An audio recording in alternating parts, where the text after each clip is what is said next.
Dating অ্যাপের বড়সড় চক্রের পর্দাফাঁস। কলকাতায় পুলিশের জালে 16 মহিলা সহ 17 জন গ্রেপ্তার। কলকাতা পুলিশের সাফল্যে পর্দাফাঁস হয়েছে এক চাঞ্চল্যকর ডেটিং অ্যাপ প্রতারণা চক্রের। শহরের অভিজাত মিন্টো পার্ক এলাকা থেকে পরিচালিত এই চক্রের সঙ্গে যুক্ত 16 জন মহিলা সহ মোট 17 জনকে গ্রেপ্তার করেছে পুলিশ।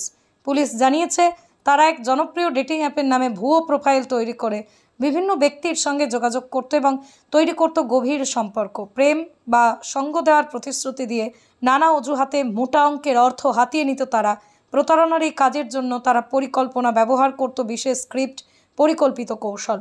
পুলিশ সূত্রে জানা গেছে, অভিযানের সময় উদ্ধার হয়েছে একাধিক electronics gadget, mobile phone, script, bank সংক্রান্ত নথি, রেজিস্টার, যেগুলো চক্রটির প্রতারণামূলক কার্যকলাপে প্রমাণ হিসেবে জব্দ করা হয়েছে। ডেটিং অ্যাপের প্রতিটা সদস্যদের নির্দিষ্ট ভূমিকা ছিল। কেউ ভুয়ো প্রোফাইল বানাতো, কেউ মেসেজ কথোপকথন চালাতো, আবার কেউ অর্থ লেনদেন সামলাতো। এইভাবেই চলতো ডেটিং অ্যাপের প্রতারণা চক্র। পুলিশের প্রাথমিক তদন্তে জানা গেছে, শহরের বিভিন্ন এলাকা ছাড়াও রাজ্যের বাইরের বহু মানুষ এই প্রতারণার শিকার হয়েছেন। পুলিশি অভিযানের সময় পাওয়া কিছু ব্যাংক নথি, মিলেছে বিপুল টাকা লেনদেন প্রমাণও। ধৃতদের আজ বুধবার আদালতে পেশ করা হয়। পুলিশ জানিয়েছে, এই চক্রের অন্যান্য সদস্যদের খোঁজে তল্লাশি অভিযান এখনও অব্যাহত রয়েছে।